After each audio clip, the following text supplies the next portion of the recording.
अस्सलाम वालेकुम। फॉरडीन किचन में खुश आमदीद। उम्मीद करती हूँ सब अपने घरों में खुश और आबाद होंगे। आज मैं अपने किचन में बनाने जा रही हूँ इफ्तार स्पेशल रिफ्रेशिंग ड्रिंक की रेसिपी। बहुत ही मज़ेदार, बहुत ही हाज़मेदार ये ड्रिंक बनकर तैयार होता है। मज़े की ये बात है, ये बहुत ही कम इंग्रेडिएंट्स के साथ बनता है। आपके घर में मौजूद चीज़ों के साथ हम इसको बनाने जा रहे हैं। तो इसके लिए आपने करना क्या है, वीडियो को एंड तक लाजमी वॉच करना है। चैनल पे नए हैं तो चैनल को सब्सक्राइब लाजमी करना है। बहुत ही ज़बरदस्त, बहुत ही हाज़मेदार ये रिफ़्रेशिंग ड्रिंक बनकर तैयार होता है। तो चलिए इसको बनाना शुरू करते हैं। तो यहाँ पर वीडियो में आप देख सकते हैं, सबसे पहले मैंने ले लिया है एक ब्लेंडिंग जग और इसके अंदर मैं शामिल करूँगी सबसे पहले, ये मेरे पास हैं जी पुदीना के पत्ते। ठीक है, फ्रेश पुदीना है, उसके मैंने पत्ते ले लिए हैं और उनको मैंने अच्छा सा वॉश किया है। ठीक है, मैं इसके अंदर शामिल कर दूँगी और अब मैं इसके अंदर शामिल करूँगी जी, ये है जी रेड सिरप। ठीक है, जो कि रमज़ानुल मुबारक में हर घर में मौजूद होता है। ये मैंने लिया है 2 टेबल स्पून। ठीक है, मीठा आप अपनी मर्ज़ी के मुताबिक कम या ज़्यादा कर सकते हैं। ये 2 टेबल स्पून मैंने इसके अंदर शामिल कर दिया है। ठीक है, ये 2 ग्लास मैं बनाने जा रही हूँ और ये ले लिया है मैंने 1 टीस्पून काला नमक। ठीक है, अगर आपके पास काला नमक मौजूद नहीं है तो आप दूसरा नॉर्मल नमक भी इसके अंदर शामिल कर सकते हैं। और ये है मेरे पास 2 से 3 अदद लेमन्स। ठीक है, इनका हम रस निकाल लेंगे और उसके अंदर शामिल कर देंगे। और लेमन जूस लाज़मी इसके अंदर ऐड कीजिएगा, इसके साथ इसका टेस्ट बहुत ही ज़बरदस्त आता है। ठीक है, और बस यही लेमन जूस हमने इसके अंदर शामिल करना है और इसके अलावा भी हमने इसके अंदर कुछ शामिल नहीं करना है।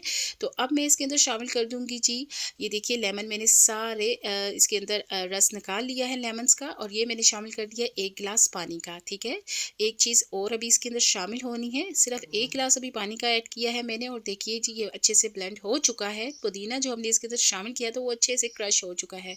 अब मैंने यहाँ पर 2 ग्लास ले लिए थे। ठीक है, उनको मैंने थोड़ा सा गार्निश किया हुआ है और ग्लास फुल हम इसके अंदर नहीं डालेंगे ये जो हमने अभी ड्रिंक तैयार किया है। ठीक है, थोड़ी सी हम इसके अंदर स्पेस रहने देंगे और ये मैं इसके अंदर अब शामिल करूँगी जो 1 टीस्पून बेसल सीड्स, जो कि पानी में भिगोए हुए हैं मैंने आधा घंटा पहले ही। ठीक है, जिसको पसंद है वो डाल सकता है, जिसको नहीं पसंद वो इसको स्किप भी कर सकता है। तो अब मैं इसके अंदर डालूंगी जी वाइट सोडा। ठीक है, हमने जो ग्लास के अंदर जगह बचा ली थी वो वाइट सोडा के लिए बचाई थी एंड पर। तो आप चाहें तो इसको स्किप भी कर सकते हैं, लेकिन इसके साथ ये बहुत ही ज़बरदस्त बन जाता है तो ये लाजमी इसके अंदर ऐड कीजिएगा। तो यहाँ पर जी वाइट सोडा भी मैंने डाल दिया है और चम्मच की मदद से मैं थोड़ा सा इसको मिक्स कर लूँगी। ठीक है, क्योंकि हमने इसके अंदर बेसल सीड्स शामिल किए हैं तो वो अच्छे से हम इसके अंदर मिक्स कर लेते हैं। तो ये बहुत ही मज़ेदार, बहुत ही ज़बरदस्त हमारे पास एक रिफ़्रेशिंग ड्रिंक तैयार हो चुका है। और आप देख सकते हैं कि इसमें मैंने तमाम वही चीज़ें शामिल की हैं जो कि हर घर में रमज़ानुल मुबारक में मौजूद होती हैं। ठीक है, घर में मौजूद चीज़ों के साथ ये ड्रिंक एकदम से तैयार हो जाता है। बहुत ही कम वक्त लगता है इसको तैयार करने में और आप बहुत ही थोड़ी चीज़ों से ये मैंने तैयार किया है। तो मुझे उम्मीद है ये ड्रिंक आपको बहुत ज़्यादा पसंद आएगा। आपने इसको बनाकर इफ्तार में इंजॉय करना है अपनी फैमिली एंड फ्रेंड्स के साथ। ये आपको बेहद पसंद आने वाला है और मुझे उम्मीद है ये आपको बहुत ज़्यादा पसंद आएगा।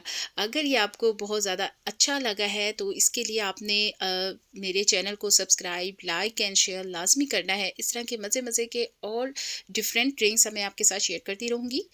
मुझे दीजिए नेक्स्ट रेसिपी के लिए इजाज़त। अल्लाह हाफ़िज़।